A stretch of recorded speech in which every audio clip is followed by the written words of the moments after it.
Hey everybody, Tekking101 here.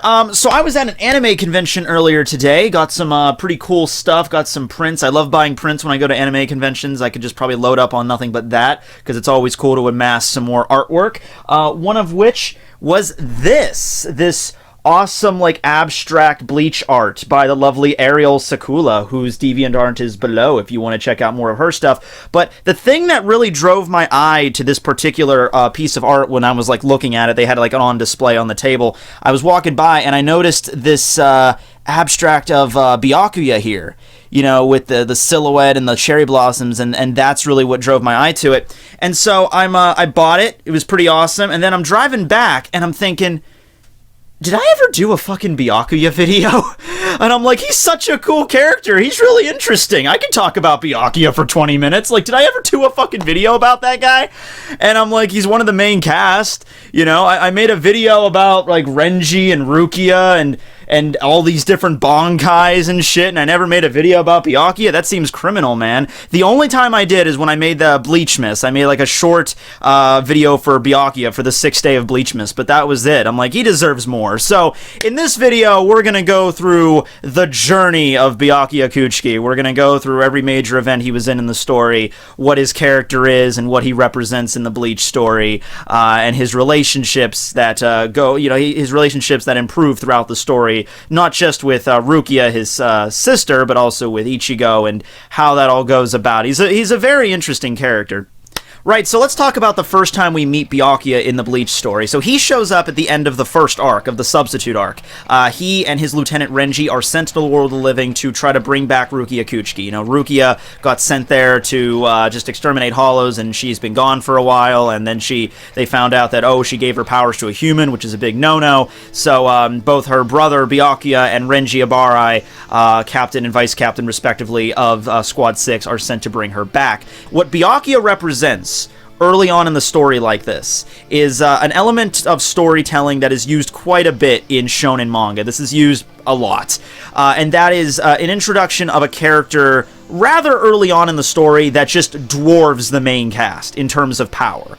And the reason that they are introduced in this way is to give the main cast a goal to aspire towards. But this is used a lot. This is like Mihawk in One Piece, you know, how you have the main cast and it's like, oh, they're pretty strong, and then Mihawk shows up and it's just like, oh god, there's so many more stronger people in the world. With Hunter x Hunter, it's Hisoka. Now, it's very important to stress here, Byakuya is not a bad guy. He's not a villain. He's not somebody that's out to just, you know, fucking cut people down just for the sake of it. You know, he is actually one of the more loyal members of the Gotei 13. You know, he does his job, and he does it very dutifully. There are faults with his character. Particularly, he has a sense of arrogance about him. He didn't always have that. We see him as a child, and he's like a completely different character. But as he's an adult, he has a little bit more arrogance about him. We'll get to that. But just for the sake of the Soul Society, he listens to what he's given. He takes his job as a captain very seriously. He takes his position as head of the Kuchiki family, one of the noble houses. You know, he listens when they give him orders. Now, this is a little bit problematic in this particular case because he was sent to bring back his own sister, and then later on, it was announced that Rukia was going to be executed. And that was the reason Ichigo was so pissed at him during the Soul Society. It wasn't like Ichigo was out to kill Byakuya, like, that son of a bitch Byakuya, I'm going to kill him. You know, even Ichigo could kind of understand, you know, he's not a bad guy in terms of falling. Like, I get it, you got to follow the laws of the Soul Society and everything, and I get it, you have a high position, but that's your sister, man. That's fucked up. So during the fight, you know, Ichigo is just like, I gotta know, Byakuya, why are you doing this? Why would you not try to protect your own sister? What's up? You know? And we finally find out at the end of that fight why Byakuya did what he did. And it was this sense of, like, there was, like, conflicting sides of him that we just didn't know up to that point. He's just, like, he's an honorable guy, but he made a promise to two people that ended up contradicting each other. And these two people, one of them was Hisana, his wife, and the other one was his parents. We don't know Byakuya's mother, but his father was Sojun Kuchiki, who was the vice captain under Ginrei during the Turn Back the Pendulum series. So, you know, in that case, I don't think it's really fair to bag on Byakuya. I mean, he might have seemed like a dick earlier on in the series, like he just went around and like that time he sliced down Gonju without a moment's hesitation, the time that he didn't seem to care at all about Rukia. You know, that you could just chalk a lot of that up to his rather callous, stoic nature that he's developed over the years. But inside, you know, you got these conflicting things like, I don't know what the fuck to do. And you know he's thought about this for a while, and at the end of the day, he actually is sort of indebted to Ichigo, because if Ichigo didn't get involved, he would have seen the execution through. You know, even going so far as to fight against Renji, who is trying to save Rukia, his own lieutenant, goes against him, and Renji's trying to kind of bring sense into him a little bit, like, come on, you know this is fucked up, you know this is wrong. And of course, we all know how that fight ended between Byakuya and Renji, but if nothing else, I would say Byakuya is a man that stands behind the decisions he's made. He's the kind of guy that after he set his mind on something, it'll take heaven and earth to change his path. You know, in this situation, with Rukia being executed, he chose to honor the promise he made to his parents rather than the promise he made to Hisana. And I'm not going to blame him for that, because that's one of those things, like, I mean, you might have a different opinion on that. Like, he should have stayed behind the one he loved. And I'm sure there's other people that's like, no, he was right to stay with his parents, you know, his own blood, you know, and the line of the Kuchiki family. And we don't know much about his father, Sojun, but he seemed like a pretty chill dude, so it didn't seem like Sojun and his parents were assholes or anything. So I'm not going to blame Byakuya. He went with his parents' promise rather than Hisana's. But after he made his decision, he stood by it, even if he meant he had to fight against his own vice captain, and then eventually Ichigo fought him, and he got banged up. He got pretty beat up in that fight. But he never... It took heaven and earth, and that's basically what happened. You know, a massive fight with Ichigo, lots of blood, lots of large-scale attacks being tossed around. And then finally, after Ichigo wins... I say wins because, let's be honest here, if that hollow didn't pop out at that exact moment, Ichigo would have fucking lost. Probably died. You know, at the end of the fight... I mean, at the end of... After the hollow goes away, Ichigo suppresses the hollow, Byakuya's like... Alright, fine, I won't ask what that thing was, but we only have enough energy left for one final attack. And then after the fight, Ichigo's like, I won! But did you really, Ichigo? You had some assistance there. But after this fight was over, I think that lifted the veil in front of Byakuya. How, you know, this lifestyle I've been living, you know, to always, you know, like, uphold the law and everything, trying to always follow the right, like, just straight path, like, maybe it's not as simple as that. It's not as simple as, like, there's only one path ahead of me that I have to follow. There's several paths. And that was the point in the story when the veil got lifted and he's, you know, about to pass out from blood loss after fighting Ichigo, and he's just like, you know, Ichigo, let me tell you why. Let me tell you why I didn't save Rukia, and that's why he explains everything to Ichigo. And then he leaves and comes back when Aizen was all thing to defend Rukia one last time. You know, it's like, okay, you know what? I'm gonna protect her. I'm gonna do it. You know, and that's what I do. I don't care. I'm gonna protect her because this is what I want to do. So yeah, it was a very tearful battle. Probably one of the most emotional fights in the entire story. Ichigo versus Byakuya. In fact, if I was gonna make like a best battles in Bleach top 10 list, I think it's pretty obvious this would be at number 1. I can't really think, but maybe only possibly tied with Ichigo versus Ukiura, but I still think this, Ichigo versus Byakuya, is the best fight in the story. And so after this, he becomes an ally. He opens up a little bit. Like I said, he always has this, that's his personality, to be all callous and stoic. He's not very emotional, doesn't talk to a lot of people, doesn't let people know really what he's thinking a lot, and that doesn't really change throughout the story. But he's an ally now, and he's kind of starting to open up a little bit. The next time we see him in a major role is when he fought against Zomori, when he arrived in Hueco Mundo, and this was the big moment between him and Rukia, because he was literally defending Rukia in this fight. He actually had to fight against her at that one point when Zomori was controlling Rukia with his Amor power, and yeah, so at this point, though, I thought originally, by the way, this was an art mistake that Kubo did, but it actually takes on a whole different meaning if it was intentional.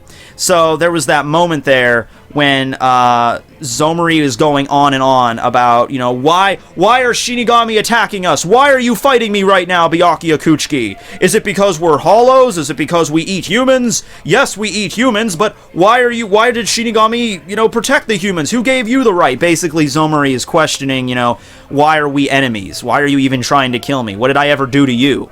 And Byakuya's response to that's like, once again, very stoic. I'm like, I'm not killing you because you're a hollow. I'm killing you because you pointed your blade at my only pride. And then you get this panel here where it's Byakuya and then Rukia has not her own sword, held up to her neck. It's Byakuya's Senbon Zakura. So I thought that originally was an art mistake, but if you think of that as an actual intention, like Kubo put there, yeah, it's Senbon Zakura. It's like that's the pride, and the title of that chapter is literally called Pride on the Blade, so it was intentional. And so it's revealed at that point that, Byakuya doesn't hate Rukia. He doesn't, because there was that moment where it's like, after she got adopted, Byakuya didn't even speak to her for like 40 years or something like that. It was a just conflicting thing, and he didn't know how to really express it, so he just didn't. And this is all brought full circle in the final arc, the 1,000-Year Blood War arc. But before we get into that part, I want to discuss Turn Back the Pendulum, which appears at this point in the story, right after Hueco Mundo. We get Turn Back the Pendulum, where we get Byakuya as a teenager. He's studying, swordsmanship during, while Ginrei is the 6th Division captain, his grandfather. In this backstory, he seems a lot more similar to Ichigo. He's a little bit more hot-headed and more brash. You have Yoruichi that constantly teases him all the time. They always play tag together, and Byakuya always loses, but Yoruichi was teaching him all these really awesome, cool stealth core techniques and shit. And then you have Ginrei, who's kind of like concerned about Byakuya. Ginrei's like, if only he could learn to become a little bit more, he would stop, being so hot-headed and calm down. Maybe he would be a great, fighter and everything. He would be a good captain. And, of course, that's what he did. Now, of course, you have to think of what happened in the intervening time. You had Yoruichi, who Byakuya pretty much looked up to, and then the whole shit with Uehara happened, and Yoruichi had to defect.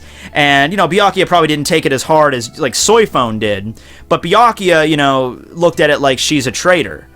And so maybe that's when it started to change, like, he started to become, like, a little bit more emotionless and callous toward the world. And he started to fall, and probably, after his parents died, and then, of course, after he met Asana, he had a lot of death and betrayal in his backstory. And then after, of course, Hisana dies, I think that's, like, the last bit of it is gone. Like, the last bit of, like, expressing his emotions is gone at that point, and he's just like, I am the head of the Kuchiki clan, I am the captain of Squad 6, I will uphold this position, I will fulfill my duty, whatever the cost may be, I will do it. And it's very loyal, probably on the same similar level to Komamura. Komamura is also a very, very loyal guy. But that's only for the first 2 arcs of the story. After Soul Society, as I said, after the fight with Ichigo, he begins to look at the world a little bit differently at that point. Oh, and then, of course, we get the Fullbring arc. And this is great. This is the point in the story that really confirmed how much Byakuya had changed since the beginning. Now, you might not think it, because there's not a lot of stuff in the Fullbring arc that really focuses on Byakuya. He had that one fight with Tsukishima, but it wasn't like he was fighting against some really strong opponent. Tsukishima wasn't like Quincy Jesus or God Eisen or anybody like that. He was just a normal human that had extra powers, So you might be thinking like, oh, that was a cool fight, but it wasn't anything really significant. It really was, because here's what happens. Tsukishima fights against Byakuya, right? Now, Tsukishima's power, Book of the End, allows him to insert himself into your past seamlessly. And he does this trick with Byakuya. He cuts Senbon Zakura, and then he's just like, all your techniques will not work against me because I helped you develop them. So Senkei, Gokei, Hakuteiken, none of them will work. And I'm still to this day sitting here like, Tsukishima, you're bullshitting me. Because knowing about a technique, okay, that's great, you know about it. How the fuck can you prevent Gokei? Gokei is literally a giant sphere of swirling razor blade cherry blossoms surrounding you, and then they just enclose on you and just shred you into fucking bacon bits. I don't care if you know it's coming, bitch. How you gonna stop that? But I digress. Here's what I mean by Byakuya, his convictions changing. His encounter with Ichigo, his fight with Ichigo, how it changed him. When Tsukishima cut Byakuya, he inserted himself into Byakuya's past as like a mentor. You know, where it was like, oh yes, you've always been there, Tsukishima. You've taught me how to get stronger. You taught me how to learn these techniques with Senbon Zakura and everything like that. It's not like an illusion or anything like that. Byakuya legitimately has the memories that Tsukishima helped him become stronger. Like he's been a very prominent figure in his past. Like he's been his sensei, you know? Kind of like think of it like Tsukishima replaced like Ginrei in his past, or replaced Yoruichi in his past, you know, something like that. And Byakuya still fights and kills Tsukishima, even with that knowledge. He does that awesome fucking trick where he grabs the blades and then fucking schnick blasts a hole right through fucking Tsukishima's chest cavity the size of a goddamn volleyball, which Tsukishima apparently could still survive for a few minutes after that was done, whatever. And the reason he gave afterwards is just because he basically, as Tsukishima's like dying, he's like, how could you? You know, I helped you. And Byakuya's like, oh yeah, you were always there. You were always helping me. But I'll always stand by Ichigo's side first. This is what I mean. It's not a straight line. He's looking at the other perspectives, and he's just like, he's you know, choosing the path to take. It's not like a single one in front of him. You know, he's like, you know what, I think I'm gonna side with Ichigo over you. Even if you were somebody in my past that I did look up to and did train with, I think I'm gonna still side with Ichigo, even if it's, you know, that's what I want to do, not because of anything else. It's just because what I feel and what I personally want to do, kind of. So yeah, I love that scene. So we get to the 1,000-Year Blood War arc, right? And this is the moment where a lot of people were questioning some stuff. Number one, was Byakuya supposed to die here? And some people still say to this day, nope, Byakuya wasn't supposed to die. Kubo was just jerking us around. He wasn't supposed to die. I still think he was. I still think that Byakuya was supposed to die. Maybe not just for the sake of, you know, you had the 1,000-Year Blood War arc. It was the final arc of the story. So Kubo's like, all right, I got to start killing people. And like that's the first thing he did in the freaking arc, is he killed off Chojiro, one of the least important vice captains. So whatever. I mean, I liked him, but that was like the first person he killed off. And then so it's like, oh shit, people are gonna start dying now. And I could see him doing that, though. I still think it was not just for that reason, but I think it was a serious thing why to kill off Byakuya, because obviously that would drive the main characters a little bit further, you know, especially Rukia. Let me put it another way. There's no one particular chapter or like scene in the final arc that really screams like, this is a Byakuya chapter. This is a Byakuya moment. This is the one, like, whoa, man, this was all focused on Byakuya. Like where Byakuya takes down a Sternritter or something like that. We don't get that, really. He does take down Sternritters. He took out 3 of them. He took out Candace and Robert and Nanana, apparently all off screen, though. That wasn't like a big moment or anything like that. And then he fought against Pepe, but that wasn't really a big deal for him because he wasn't even the one that took out Pepe. Mayuri shows up and beats the shit out of Pepe with Zombie Kensei, and then he gets devoured by Latato. And then of course you had the final battle with Gerard, but that was more focused. That was way more focused on Toshiro and Kenpachi than Byakuya. Byakuya did get some shots in, and we got some cool scenes. But that fight, it wasn't just like, whoa, this is all Byakuya. We had a fight that was all Kenpachi with Gremmy. We had a fight that was all Toshiro with Basby. And it was way more focused on Gerard with Toshiro. We never had a fight that was like that with Byakuya. So Byakuya fights against Asnot at the beginning of the arc. Byakuya gets his Senbon Zakura stolen, his Bankai stolen by Asnot. Asnot uses Senbon Zakura Kageyoshe, slams him into a fucking wall, just keeps drilling him into this wall until he's like 7 feet dug into this freaking thing. Blood splattered everywhere. He's about to die. Even his Zanpakuto begins to shatter, which we know that's a sign that you're gonna die. And it's this weirdest moment where, like, everyone's recovering and this random stealth corps member just shows up out of nowhere like, yeah, Byakuya's alive, he's good. And you're sitting there like, oh, that seems kind of random that would happen. He's in serious condition. He's about to die. They have to take him to the royal palace to heal him. Even Korinji is like, you take long baths, dude. You're the longest that's ever had to... you took the longest to heal amongst anybody, you know? So there's no one moment, though. There's no one moment that really focuses on Byakuya. Now, maybe you could say, well, that's because maybe Kubo already told his story or whatever. A lot of people might bring up this scene here, this scene with Byakuya and Rukia while Rukia is fighting against Asnot. Here's my idea for this. Here's my theory, anyway.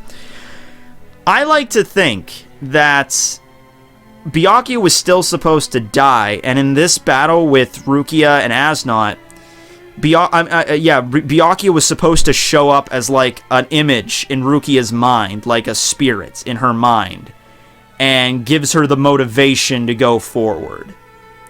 And so you had that moment where it kind of comes full circle with Byakuya and Rukia, where Byakuya like has great pride in Rukia, and it even says to Asnot, like, I'm not going to be the one to kill you. Rukia is going to be the one to kill you.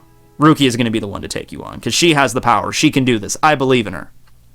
And it's like this happiness overflows with Rukia that, Byakuya has finally acknowledged her, and she goes into her Bankai, she defeats and kills Asnot, and then afterwards Byakuya is like, it's a splendid Bankai, Rukia, just let it melt slowly, let it go, let it go, let it go, shit. And, so that was a really, really emotional moment there. But I think it would have went similar even if Byakuya did die. Like, Kubo would have drawn that as sort of like an image of Byakuya in her mind. In fact, a lot of people thought that's what it was. A lot of people thought it was something like that at first when Byakuya showed up at the end of that one chapter. Like, oh, he's not really there. It's just an image. But yeah, after that, like I said, like his fights against the Sternritters, his fight against Pepe, his fight against Gerard. It wasn't focused on him. Those fights could have been reworked without Byakuya, and it really wouldn't have been that big of a deal. He's sort of just kind of there. The last badass scene we get with Byakuya is during his fight with Gerard, when he uses his secret technique, Zenbone Zakura, where he takes all the blades of Senkei and directs them at the one point, and they all stab at the same exact point, which is kind of a technique that I was hoping he did want to use, because he uses Senkei against Ichigo, and he's like, don't worry, Ichigo Kurosaki, this hailstorm of 1,000 blades will not pierce you all at once. And I'm just sitting there like, why not? It seems like the fight would end rather quickly if you did that, Byakuya. It seems like the pretty smart move there. But he did have it. He's like, it was a cool moment where it was like Senbon Zakura Kageyoshe Ogi. And then it just schnicked and then, blew up Gerard's head. But of course, it means nothing at the end of the day. He appears in the final chapter. He appears there as the final chapter, still captain of Squad 6. He's still there. Welcoming Rukia. We didn't really get a big moment between Byakuya and Rukia because Rukia became the new captain of Squad 13. We didn't get like a huge moment, like an interchange there. But, at that point, Kubo was strapped for time, so you couldn't include everything. And, of course, we have the novel right now, We Do Not Always Love You, which focuses on Rukia and Renji's wedding. Now, I have not read that yet, because I'm waiting for, like, a full translation for me to read, like a reliable translation for me to read all the way through. So, in conclusion, I find Byakuya as a character has changed quite a bit throughout the story. It's just that it's not as overt. It's not as obvious as other characters. Like, Renji. Renji's changed a lot through the story too, but it's more apparent with him, because he expresses his emotions a little bit better. He's not as stoic as Byakuya. So with Byakuya, you kind of really have to look at the character and really look at like everything they say and do. Their actions speak louder than words with him, most definitely, because by the end of the story, he's still he seems very callous to people as well, very emotionless, doesn't really speak his mind all that often. Although you did have that one scene when he was fighting with Toshiro and Kenpachi against Gerard, and there was like, they were making like, he was like cracking jokes about Toshiro's height and shit. That was pretty good. That was like a moment where, okay, he's starting to lighten up a little bit. But it's just his personality won't allow it, for you to like, oh, wow, Byakuya has changed so much throughout the story. You really have to look at it from like more, subtle things. But I think it certainly has changed quite a bit. So what do you think about Byakuya? Leave a comment below where he places in your characters, in Bleach, what are your favorite characters or not. I consider talking about his Zanpakuto, but I'm pretty sure his Zanpakuto has been addressed quite a bit. Go back and watch my videos, the actual chapter reviews and stuff, because I go a lot more into detail with Byakuya Zanpakuto and stuff. We all know what Byakuya Zanpakuto does. It's pretty cool, so I don't think I really need to address all the shit it can do. Although, I will mention one thing about Zenbone Zakura that's always pissed me off to kind of like, to close us out, right? Well, I guess it shouldn't piss me off. It's just a nitpick that always bugged me when Renji was describing how it worked, all right? Because up to that point, we had no idea how it worked. It was just a blade dissolves into cherry blossoms and cuts people. We didn't know how that shit worked. So, Renji explains that when his sword dissolves, it actually changes into really tiny fucking razor blades, like really small, and there's 1,000 of them in Shikai. There's hundreds of millions of them in Bankai, but there's 1,000 of them in Shikai that are small razor blade edges. And when they rise, they catch the sun, then the gleam of the sun makes them look like falling cherry blossoms are cutting you when they reflect the lights. My question is, if that's the case, then how come his blade always looks like cherry blossoms even when he uses it at like night? Or in like a place where there's no light shining? Now, you could just chalk that up to the anime being whatever, but that's always bugged me, because I'm a nitpicker, it's what I do. It's just like, oh, okay, well, if they're cherry blossoms when they reflect the light, then how come they always look like cherry blossoms, even if they're in, like, Aranyero's dark as fuck cavern or whatever, you can't see anything in there, and there's like, they still look like brightly shining pink cherry blossoms to me, but whatever, it's fine. That's just one thing that's always bugged me. Alright, well, I hope you guys enjoyed this video. Make sure to, once again, check out Arielle Sekula's stuff over at DeviantArt. She does some pretty cool shit. Not just Bleach. I was looking through her stuff today when I was at this con, and she had a bunch of other stuff, too, so I would go check her out. Thanks for watching, everybody. This will be Tekking, signing out. Later.